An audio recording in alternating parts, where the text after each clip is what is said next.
Greetings, this is Chapter 15, Labor Law, and we're going to talk about this very specific area of the law that deals with unionized workforces. Now, that doesn't mean that if your workforce is not unionized that you shouldn't pay attention to it, because there are certain things you're not allowed to do if you are non-unionized, because that still interferes with someone's ability to represent themselves. So you can't set up certain types of committees and certain types of groups within your organization, nor can you engage in unfair labor practices to stop somebody from organizing a union if you want to. So this is an important chapter with respect to how do we handle the tensions between labor and management, and why organizations organize, why employees organize within organizations, and then ultimately how do we manage those workforces that are unionized.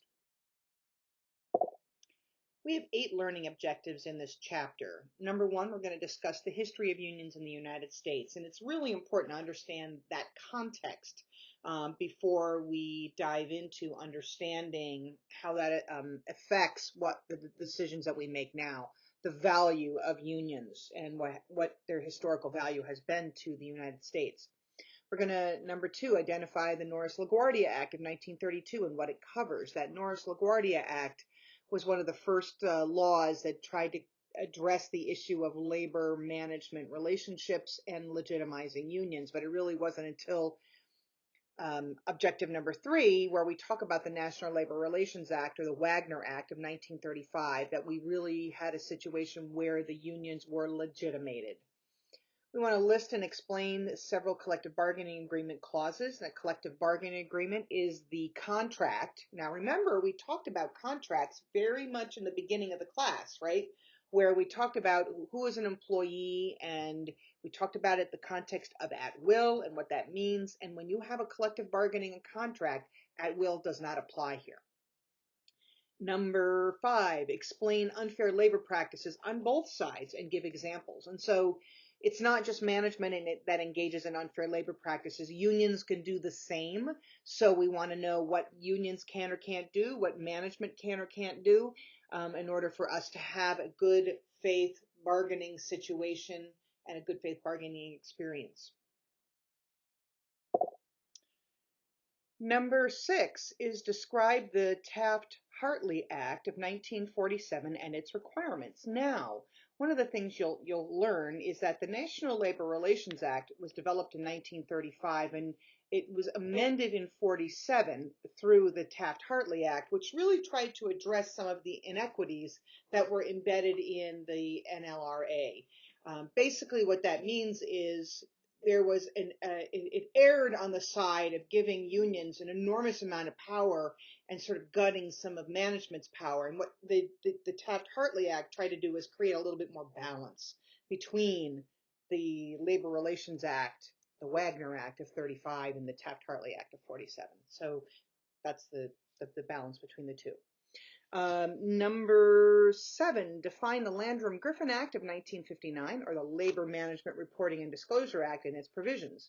And what the Landrum-Griffin Act was trying to do is to address problems and concerns within unions in and of themselves. This had nothing to do with how unions and management work together, but more how the union itself needed to manage itself in terms of reporting and disclosure and handling union funds and things like that properly. So we'll get into that in more detail. Lastly, number 8, we will discuss collective bargaining in the public sector and how it differs from the private sector. So, we talked throughout this textbook about the balance between public sector employment, private sector employment, private sector unions, and collective bargaining in the public sector is, of course, just as different from the private sector as it is any of the other employment law issues that we've talked about.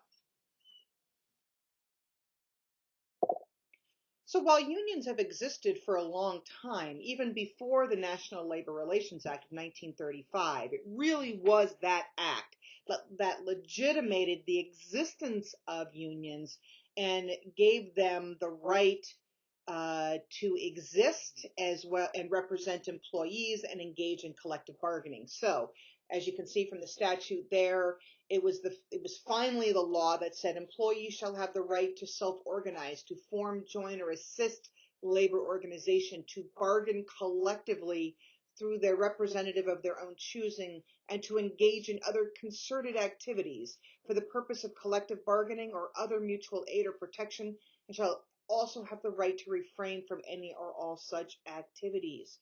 So this law did not say you have to join a union. It simply said you have the right to join if you want to. So as I stated earlier, labor law is a very distinct, very discrete part of the law governing the way people work. It involves, as it says, concerted activity by employees regarding working conditions, unionization, and bargaining with management. So here's where, even if you don't have a union in your organization, if you are empowering employees to negotiate on working conditions, by de facto, it is a union, even if they're representing themselves in this. And you have to follow labor law around that. So be forewarned.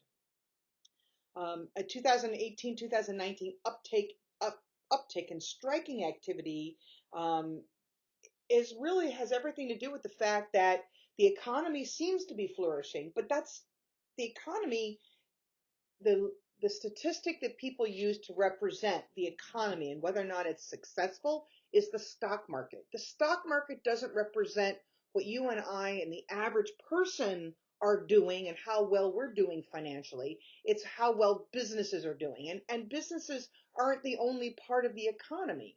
It's also about the people. And what we have seen is that wages are stagnant. They have not gone up at the same rate the cost of living has gone up. And so more and more prices are going up and people's wages are buying less and less.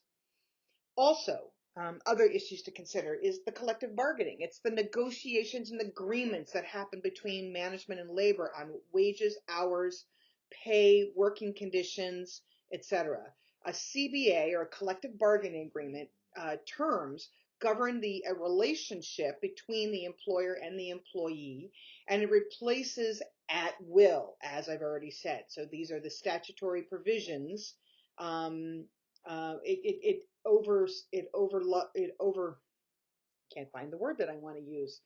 It supersedes statutory provisions like the Fair Labor Standards Act, which we're going to get into in the last chapter.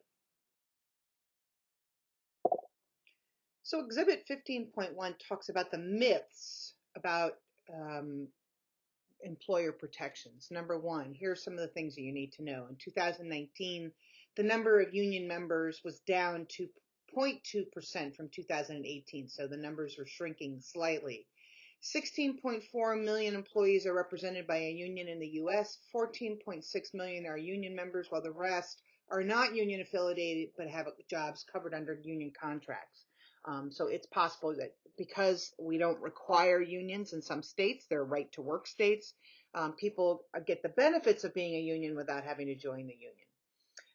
So there's a whole bunch of different things here. I'm not going to go through each one of these because it would take me forever to read all of them for you, and you can read them on your own in the textbook. But it's really important to focus on some of these different things to know what the actual statistics say. It's one thing to say, oh, unions are too powerful, unions, blah, blah, blah, but you got to know where we're at in terms of the statistics about protections and things like that.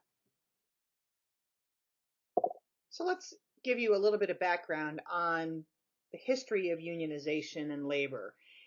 In the late 1800s, the late 19th century, American economy moved from sort of farming, agrarian base to more industrial focus. This was part of the Industrial Revolution, which we laud as revolutionary for the way we do business, but of course it changed the way that people work.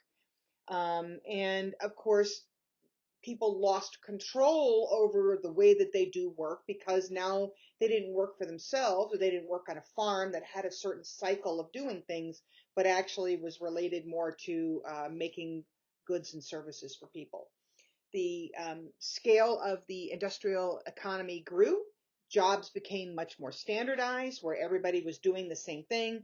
Uh, Workers lost their ability to leverage good working conditions and safety and things like that, and didn't have as much control over their work because, again, when you are no longer working for yourself as part of an agrarian economy, you lose the ability to manage things. Now, I'm sure embedded in this, and I haven't done enough research on this, is the idea that a lot of the agrarian society was held up by slave labor. So as slave labor became illegal, people were less interested in working on their own farms, perhaps in the South, and doing the hard labor to be able to do that.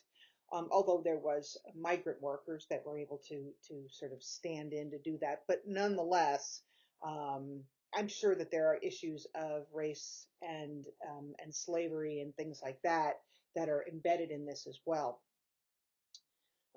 There were also some criminal conspiracy laws. Early labor activity is charged as common law criminal conspiracies. In Commonwealth v. Hunt, the belief was that if you were engaged in a labor union activities, it was considered against the law, and part of what they called a criminal conspiracy. So court orders were requiring individuals or groups of persons to refrain from doing certain things like strikes, and because the courts believed that they would do irreparable harm. Well, it's a potent weapon, as that says there, right? That if labor is not getting what it wants, if it is not being treated properly, now we're not talking about an unreasonable request for um, um, for hours. It's not like we're talking about they wanted to make millions of dollars. They wanted to be safe. They wanted to have regular working hours that were manageable and reasonable to do, and that safety precautions were being taken. And if that was not being met, a strike is a very powerful tool, as we know, for managing, that tension between management that has all the power and labor that has relatively little in comparison. What we found is yellow dog contracts became a part of the employment relationship. In those, what those mean is that an employer requires an employee to sign an agreement or a contract saying they don't belong to a union and won't ever join one, which of course is illegal now, and it was outlawed in 1932, which was before the Wagner Act was passed. So that was the basis on which to enforce these injunctions, which was to stop striking activities and things like that. And as I said, the growth was post-Civil War. I know that it's connected very deeply to the post-Civil War environment and the belief that states' rights had more, that states had more rights than individuals did, who lived in them, etc. So we can get into a huge history lesson, but not really what we have time for. But the violence and the mix of political and economic aims were a huge part of that challenging time where agrarian workers now needing to be work in economic fields. We had, um, you know, the Industrial Revolution and a growth in industrial business in manufacturing. So these are all big parts of the context that was leading up to the establishment of unions. We have antitrust acts like the Sherman Antitrust Act of 1890. It was intended to overcome monopolistic business practices, um, per 1908, unions attacked and prosecuted under Section 1, outlawing every contract, combination, or conspiracy in restraint of trade. So the unions started tackling antitrust contracts, any contract that was considered an antitrust that interfered with the ability to properly trade and do business and conduct business. So they were very instrumental in trying to address that. What we started to see in 1914 with the Clayton Act is that union activity was exempted from from the concept of being antitrust.